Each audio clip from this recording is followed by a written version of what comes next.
Here is your 1,750-word script. Everyone thought they knew this couple.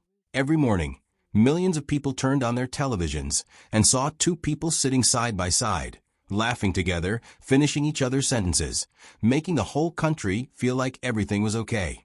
Eamonn Holmes and Ruth Langsford were not just a TV couple. They were the couple. The one that made people believe that real love could survive the cameras, the fame, and the pressure of being watched by millions every single day. They made it look easy. They made it look natural. And that was exactly the problem.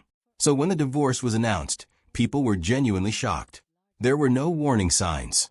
No arguments caught on camera. No rumors running through the tabloids. Just a short, quiet statement that said it was over. And just like that, 20 years of marriage ended with a few carefully chosen words that told the world absolutely nothing about what had actually been happening behind closed doors. Ruth spoke first. She did not scream or cry in public. She did not give a dramatic interview full of tears and pointed accusations.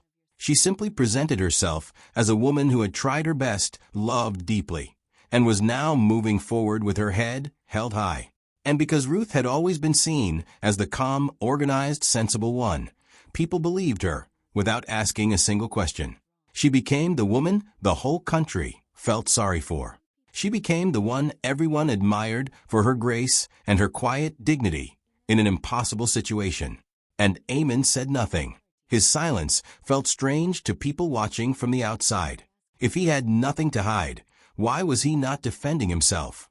Why was he not sharing his side of the story?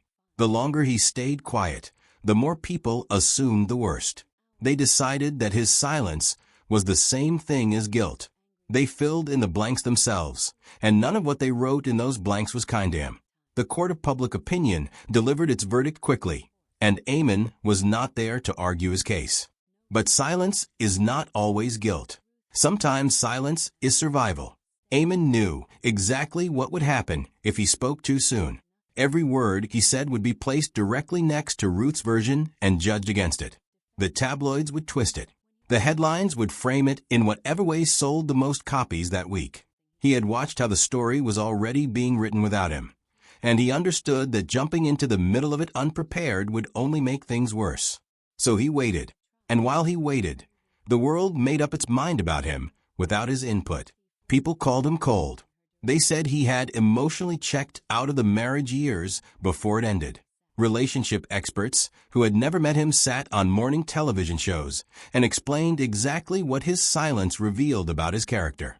Columnists wrote long pieces about what kind of man stays quiet while his wife is being praised for her strength and dignity.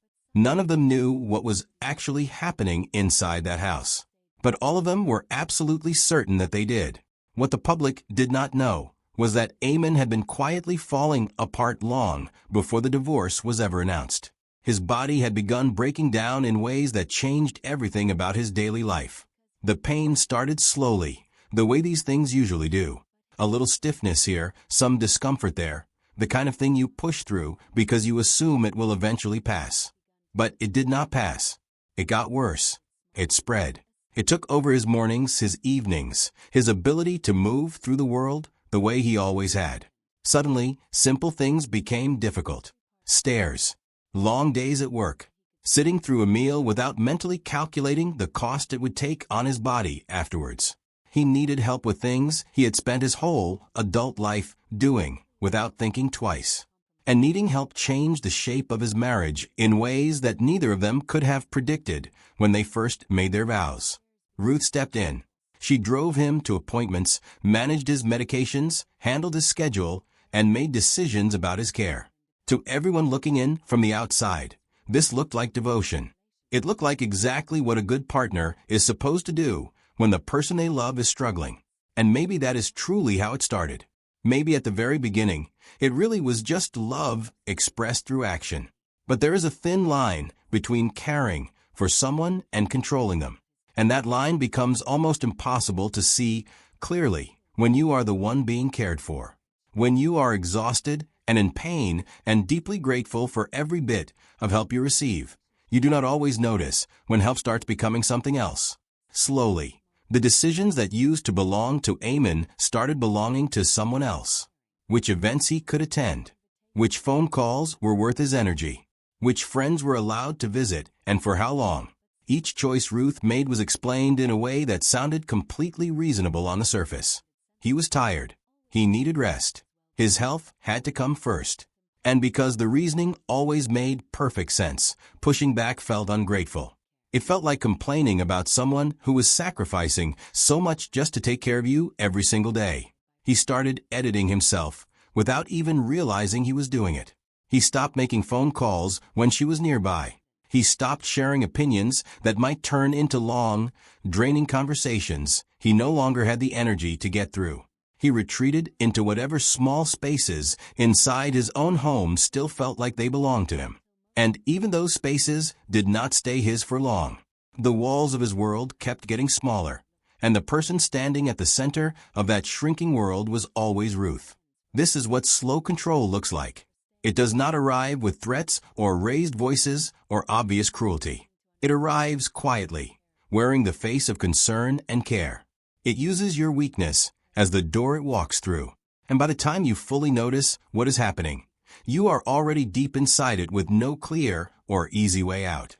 The moment that cracked everything open for Eamonn did not come from a big confrontation or a dramatic argument. It came from something much smaller and far more devastating.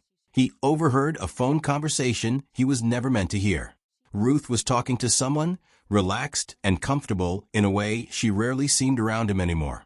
And she was talking about him, not with worry, not with love, not with the heavy tiredness of someone who genuinely cares and is struggling under the weight of it. She was talking about him the way you talk about a problem you are managing, a situation you are dealing with, something inconvenient that needs to be handled carefully. The tone was what broke him open, not the specific words, but the complete and total absence of warmth behind them.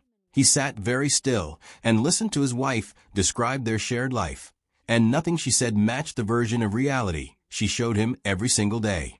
The devoted partner, the tireless caregiver, the woman giving up so much to stand by his side through the hardest chapter of his life. He did not confront her that night. He already knew how that conversation would go. She would tell him he had misunderstood, that he was being oversensitive, that his medication was making him read too much into things. He had sat through enough of those conversations to know exactly where they ended, with him questioning his own memory, with her version of events slowly replacing his own perception of what was real. So he stayed quiet a little longer, but something had shifted permanently inside him. When the divorce finally came, the public statement was polite and completely empty. It said the marriage had ended. It wished both parties well. It asked for privacy. It revealed absolutely nothing about what had been happening inside that home for years. And the careful story that Ruth had shaped over months. The story where she was the graceful woman walking away from something that had simply run its course, stayed firmly and comfortably in place. Eamonn watched himself become a supporting character in someone else's telling of his own life. A version where he was the one who had withdrawn, the one who had failed, the one who could not handle the weight of a real and lasting relationship. And for a long time, he allowed that version to exist because challenging it felt exhausting and pointless and impossible. But eventually, staying silent forever began to feel heavier than the risk of finally speaking. When Eamonn did begin to open up, he did not do it through explosive, tell-all interviews or revenge-driven headlines. He did it carefully and quietly, in conversations where he could take his time and choose his words. He did not attack Ruth directly. He did not arrive with a list of accusations. He simply described what it had felt like to live inside that marriage during its darkest years. The deep loneliness of needing help and losing yourself in the process. The confusion of being cared for in ways that felt less and less like genuine love and more like management. The slow and painful realization that someone can appear completely devoted to the outside world while making you feel utterly invisible at home. Some people heard him and nodded. Others had already made their decision and were not interested in changing it. That is the reality of speaking after the story has already been told and believed. Some doors are closed before you ever get the chance to knock.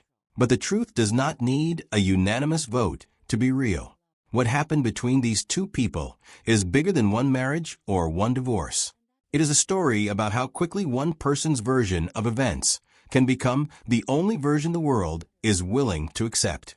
It is about what happens when someone is too sick, too tired, and too buried inside someone else's narrative to fight back while it is still being written. It is about the kind of control that never has to announce itself because it always arrives wrapped in something that looks exactly like love. Eamonn stayed silent because he thought it was the safest place to be. And maybe for a while it was. But there comes a point where being permanently misunderstood starts to cost more than speaking the truth ever could. He reached that point. He spoke. And the silence that the world had mistaken for guilt turned out to be something else entirely. It was a man waiting for the right moment to finally tell his own story in his own words. If this video made you stop and think, share it with someone who needs to hear it. Subscribe for more, because there is still a lot more truth left to uncover.